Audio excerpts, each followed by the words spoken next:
Praise the Lord. இந்த June மாதத்தில் 29ஆம் தேதியாகிய இந்த ஞாயிற்றுக்கிழமையின் காலை வேளையில் தேவ சமூகத்தில் வந்திருக்கிற ஒவ்வொருவரையும் கர்த்தர் ஆசீர்வதிப்பாராக. இந்த நாளிலும் நம்ம தியானிக்கிற கர்த்தருடைய வார்த்தை நம்முடைய பரிசுத்த வேதாகமத்தில் ஏசாயா தீர்க்கதரிசியின் புஸ்தகம் 66ஆம் அதிகாரம் 1வது வசனம். The book of Isaiah chapter 66 verse 1. கர்த்தர் சொல்லுகிறது என்னவென்றால், வானம் எனக்கு சிங்காசனம், பூமி எனக்கு பாதபடி. நீங்கள் எனக்கு கட்டும் ஆலயம் எப்படிப்பட்டது, நான் தங்கியிருக்கும் ஸ்தலம் எப்படிப்பட்டது. அல்லேலூயா. கர்த்தருடைய அருமையான இந்த வசனத்துக்காக இந்த காலை வேளையில் நம்ம கர்த்தரை ஸ்தோத்திரிக்கலாமா? கர்த்தர் சொல்லுகிறார், வானம் அவருக்கு சிங்காசனம், பூமி அவருக்கு என்னவா, பாதப்படியாம். நம்ம வசிக்கிற இந்த பூமி, நம்ம இந்த பூமியை குறித்து ரொம்ப இவ்வளோ அழகாக இருக்குது, இது நல்லா இருக்குது, அது நல்லா இருக்குது அப்படி நம்ம நினைக்கிறோம்ல பிரியமானவர்களே. ஆனால் ஆண்டவருக்கு இந்த பூமி ஒரு பாதப்படினா என்ன அர்த்தம்? நம்ம பாதத்தை வைக்கிற ஒரு இடம். சில நேரத்தில் நம்ம காலை கொஞ்சம் நீட்டி வைக்கணும்னா ஒரு மோடா இல்லை ஒரு சேரோ இல்லை ஏதாவது ஒன்று வச்சு நம்ம காலை நீட்டி வைக்கிறோம்ல, அந்த மாதிரி கர்த்தருக்கு பூமி இருக்குதுன்னு ஆண்டவர் சொல்கிறார். எவ்வளோ பெரிய தேவன்! வானம் அவருடைய சிங்காசனம். ஆண்டவர் அப்படியே சிங்காசனத்தில் உட்கார்ந்து அவருடைய பாதம் இந்த பூமிக்கு மேலே இருக்குது. அவ்வளோ பெரிய தேவன். அவர் சொல்லுகிறார், நீங்கள் எனக்கு கட்டும் ஆலயம் எப்படிப்பட்டது. நம்ம ஆண்டவருக்கு அவ்வளோ பெரிய கர்த்தருக்கு நம்ம எப்படிப்பட்ட ஆலயத்தை கட்ட முடியும்? நம்ம மனுஷ ஞானத்தில் மனுஷங்களாகிய நமக்கு இருக்கிற திராணி, நம்ம பலன், பணத்தை கொண்டு நம்ம ஒரு சின்ன அளவில் ஒரு ஆலயத்தை கட்டுறோம், இல்லை ஒரு பெரிய கத்தீட்ரலே நம்ம கட்டுறோன்னு வச்சுக்கோங்களேன். ஆனால் அவ்வளோ பெரிய கர்த்தர், அவர் வானம் அவருக்கு சிங்காசனமாக இருக்குது, பூமி அவருக்கு பாதப்படி. நம்மளால் இமேஜின் பண்ணவே முடியல. அவர் அமர்ந்திருக்கும் போது இப்படின்னா, அவர் எழுந்திருந்தார்னா எப்படி இருக்கும் யோசித்து பாருங்கள். அவருக்கு நம்ம என்ன ஆலயம் கட்ட முடியும்? அவருக்கு நம்ம என்ன செய்ய முடியும் பிரியமானவர்களே? அப்படிப்பட்ட தேவன் அவர் சொல்லுகிறார், நீங்கள் எனக்கு கட்டும் ஆலயம் எப்படிப்பட்டது, நான் தங்கியிருக்கும் ஸ்தலம் எப்படிப்பட்டது. ஆண்டவர் தங்கியிருக்கிற ஸ்தலம் எப்படிப்பட்டதாய் காணப்படுகிறது.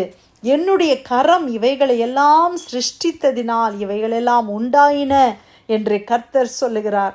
ஆனாலும் சிறுமைப்பட்டு ஆவியில் நொறுங்குண்டு என் வசனத்துக்கு நடுங்குகிறவனையே நான் நோக்கி பார்ப்பேன். ஆண்டவர் அவ்வளோ பெரிய தேவன் யாரை நோக்கி பார்க்குறாரு? ஆவியில் நொறுங்குண்ட மனிதனை நோக்கி பார்க்கிறார்.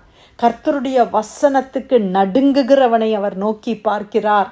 இந்த உலகத்தில் எத்தனையோ பில்லியன்ஸ் அண்ட் பில்லியன்ஸ் ஆஃப் ஜனங்கள் இருக்கிறாங்க, எவ்வளோ பணம் படைத்தவர்கள் இருக்கிறாங்க, வல்லமை படைத்தவர்கள் இருக்கிறாங்க, அதிகாரம் உடையவர்கள் இருக்கிறார்கள். ஆனால் கர்த்தருடைய கண்கள் யாரை நோக்கி பார்க்கிறது? நொறுங்குண்ட ஆவி உடையவர்களை கர்த்தர் நோக்கி பார்க்கிறார். சிறுமைப்படுத்த அந்த தாழ்மையுள்ள இருதயத்தோடு இருக்கிறவர்களை கர்த்தர் நோக்கி பார்க்கிறார். கர்த்தருடைய வசனத்துக்கு நடுங்குகிறவர்கள், ஆண்டவருடைய வார்த்தை வரும் பொழுது நடுக்கத்தோடு கூட அந்த வார்த்தையை பெற்றுக்கொள்ளுகிற அப்படிப்பட்ட தாழ்மையுள்ளவர்களை கர்த்தர் நோக்கி பார்க்கிறார். அல்லேலூயா. இன்னைக்கு நம்ம எப்படிப்பட்டவர்களாக இருக்கிறோம்?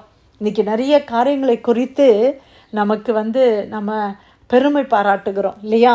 நம்முடைய படிப்பை குறித்து, நம்முடைய அந்தஸ்தை குறித்து, நம்முடைய குடும்பத்தை குறித்து, நம்ம பிள்ளைங்களை குறித்துன்னு சொல்லி அநேக காரியங்களை குறித்து பெருமை பாராட்டுறோம்.